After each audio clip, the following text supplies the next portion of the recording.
Hello students and welcome to your English language class. Today in this class we will be taking up a very interesting and meaningful poem on killing a tree written by Jeev Patel.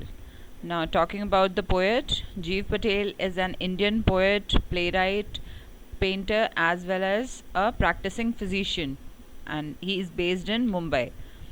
And Patel belongs to a group of writers who have subscribed themselves to the green movement, which is involved in an effort to protect the environment.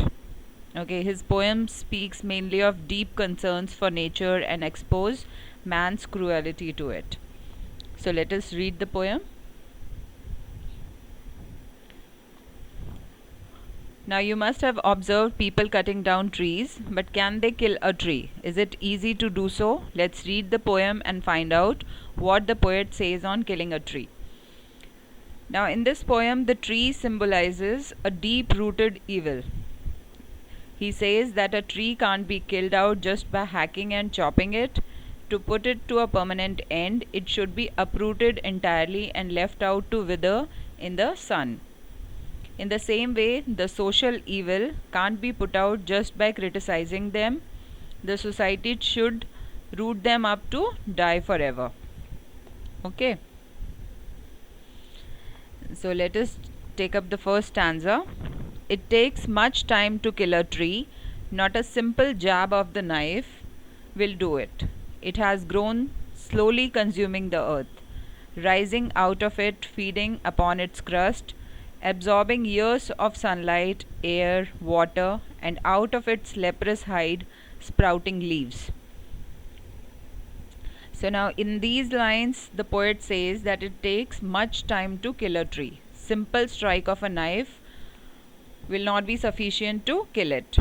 The tree has grown slowly by consuming the earth's nutrients. It had absorbed all the nutrients of the earth.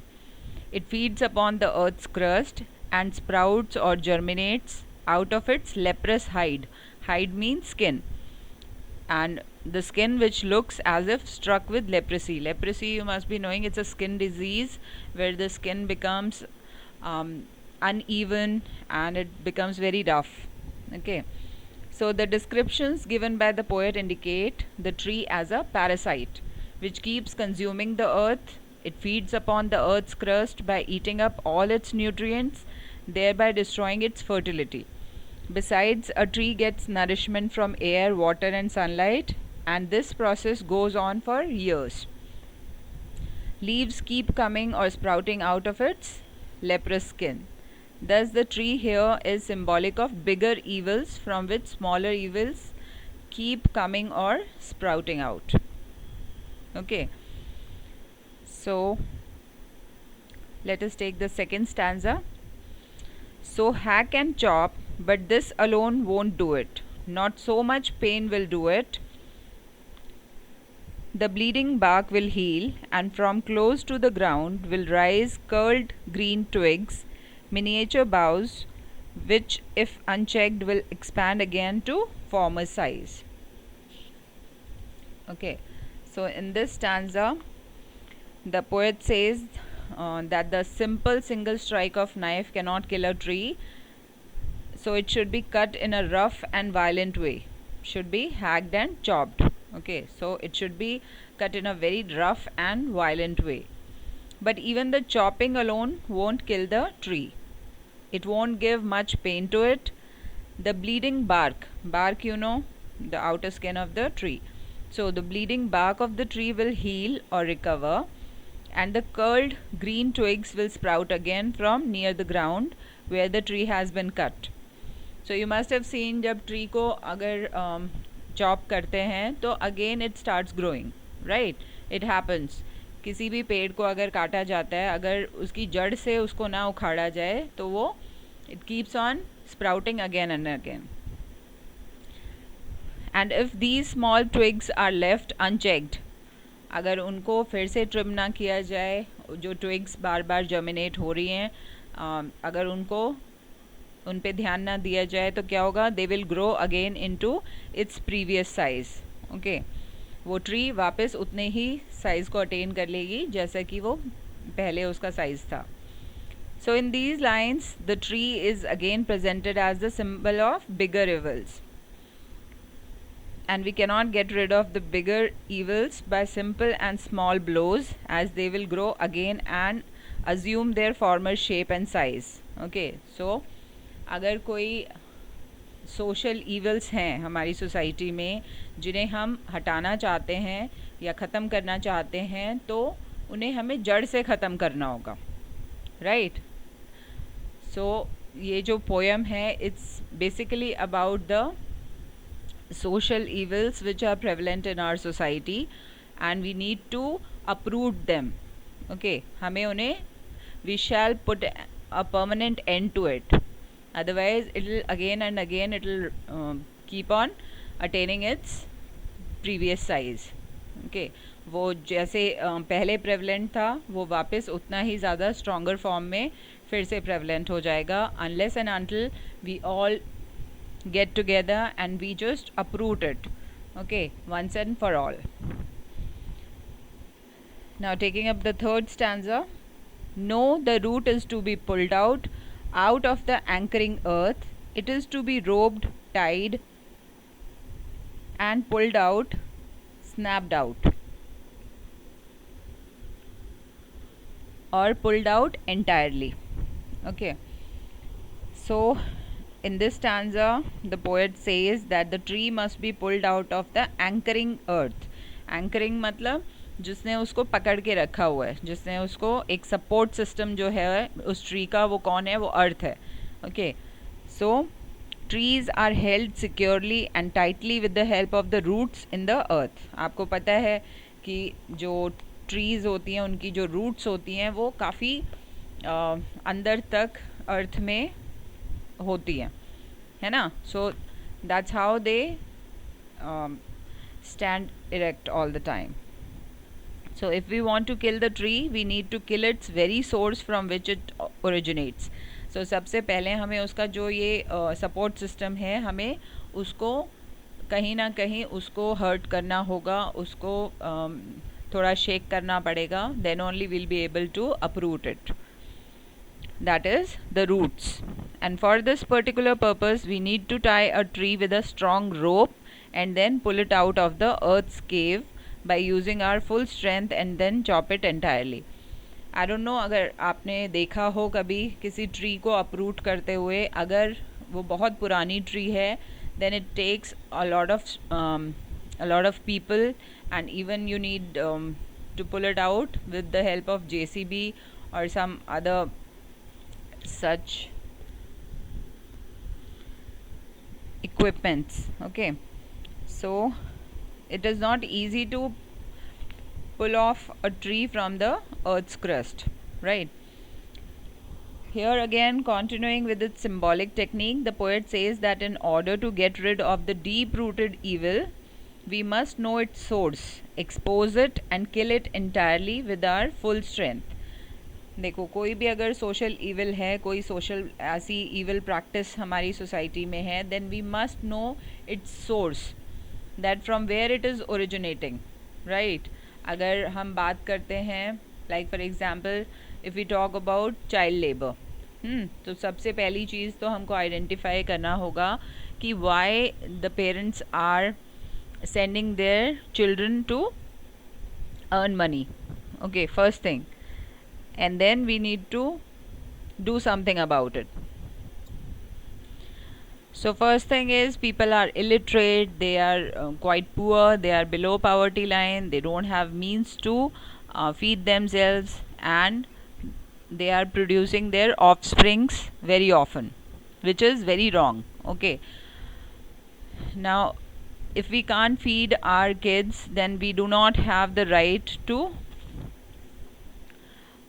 bring them to life, right?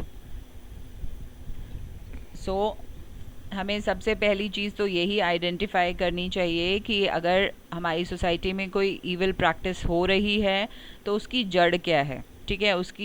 उसका जो origin है, उसका जो source of origin है वो क्या है, ठीक है? जैसे ओके, हमारे यहाँ पॉपुलेशन की बहुत ज़्यादा प्रॉब्लम है, we are over populated, okay, and resource wise we are not that much self sufficient, still we are quite overpopulated, and that's why most of the people are living below poverty line. जैसा कि China में ये कर दिया गया था कि अगर किसी एक परिवार में 2 से ज़्यादा बच्चे होते हैं तो वहाँ पे माता पिता को जेल में बंद कर दिया जाता था. Okay, it had become a punishable offense. So likewise in India there should also be some sort of punishable offense like that. Okay, we should have some kind of punishment or penalty or some kind of fine like that. Otherwise this population explosion, I don't think it's possible to control it. And for the future generation and for the coming future, I don't know how India will be able to sustain its population. कैसे हम इतने limited resources में जो आने वाली generation है उसको हम कैसे फीड कर पाएंगे. We are running out of drinkable water, right, we are running out of all our resources. So it's high time we take some correct measures, okay, to control the population. So likewise in this poem the poet is talking about all the evil practices that are prevalent in our times. Okay, तो पहली चीज़ तो हमें उसका जो source है उसको recognise करना है और फिर वहीं से उसे जड़ से ख़त्म करना है. merely chopping off the upper portion, okay, won't give a permanent end. It won't give a permanent solution. So जो उसका actual जो उसका source है, we need to uproot that. We need to finish it off permanently. Now the last stanza is second last. Okay, out from the earth cave, out from the earth cave and the strength of the tree exposed, the source white and wet, the most sensitive hidden for years inside the earth. Now here the poet says that the real strength of a tree is its root. The source, that is the white and wet root, is the most sensitive part of a tree. It is that part of the tree which has remained hidden for years inside the earth. And if we want to kill the earth, this pivotal part of it has to be brought in the open by pulling it out with our full strength. And here, presenting the tree as a deep-rooted evil, the poet makes it clear that no one can end an evil completely until its source is found, exposed and duly destroyed. Okay, and then this last stanza. Then the matter of scorching and choking in sun and air, browning, hardening, twisting, withering, and then it is done. Now here the poet says that the pivotal or the most important part, the root should be left in the sun, it should be exposed in the sun and the air after it has been pulled out of the earth's cave. Okay, एक बार जब हम उन roots को बाहर खींच के निकाल देते हैं अर्थ के केव में से, ठीक है, the most interior part of the earth, वहाँ से हम roots को बाहर खींच के we just pull it out. Then after that we must expose it to the sun, we must let it wither. ठीक है, हमें उसको धूप में सूखने देना चाहिए, ठीक है, मुरझाने देना चाहिए. The root should be left in open to scorch and choke. मतलब कि वहाँ पे उसे कोई न्यूट्रिएंट्स ना मिलें, कुछ भी सर्वाइवल के लिए उसको ऐसा कुछ भी ना मिले और फाइनली वो चोक हो जाए और एकदम स्कॉर्च और विदर कर जाए. Okay, it should be left there till it browns, hardens, twists and withers away. ठीक है, सो choking means when it will be unable to breathe. Okay, so only after letting it go through all this the tree can be considered and said to be really killed. जब हम उसको अप्रूट कर लेंगे, उसको अर्थ में से उसकी ट्रीज़ को हम उसकी रूट्स को हम बाहर निकाल के और उसको बाहर धूप में मुरझाने के लिए रख देंगे और उसको कोई हम वाटर और कोई न्यूट्रिएंट्स नहीं प्रोवाइड करेंगे, then finally automatically it will get killed once and for all. Likewise, if we want to bring an evil to its very end, we need to find its very source to be rooted out. We need to drain away all the life and strength from it. Okay, जो चीज़ें हमें लगता है कि जिन चीज़ों की वजह से उसको और ज़्यादा मोटिवेशन मिल रहा है, एनकरेजमेंट मिल रहा है, हमें जो उसका सपोर्ट सिस्टम है, सबसे पहले हमें उसको ब्रेक डाउन करना है. ओके, फिर वो खुद ब खुद अपने आप वो चीज़ ख़त्म होती चली जाएगी. ठीक है, जैसे अगर मैं चाइल्ड लेबर की बात करूं तो सबसे पहले हमें पेरेंट्स को इस चीज़ के लिए इन्फॉर्म करना होगा, लिटरेसी होनी चाहिए. ठीक है, if the parents are well informed, if the parents are literate enough, if they are considerate enough, then I think this social evil practice will be terminated once and for all. Okay, and we need to let it linger in the, we must not let it linger in the society, and we must not provide the evil any other chance of survival. ठीक है, हमें कुछ भी ऐसा नहीं करना चाहिए जिसको पाके वो दोबारा से जो बुराई है वो फिर से अपना सिर उठा सके. Okay, so I hope you have understood this poem well. Now you have to write this poem neatly in your fair notebook, and you need to write the analysis of this poem in your own words and do the question answers. Okay, and submit your homework by 3 o'clock tomorrow. Thank you for watching this video.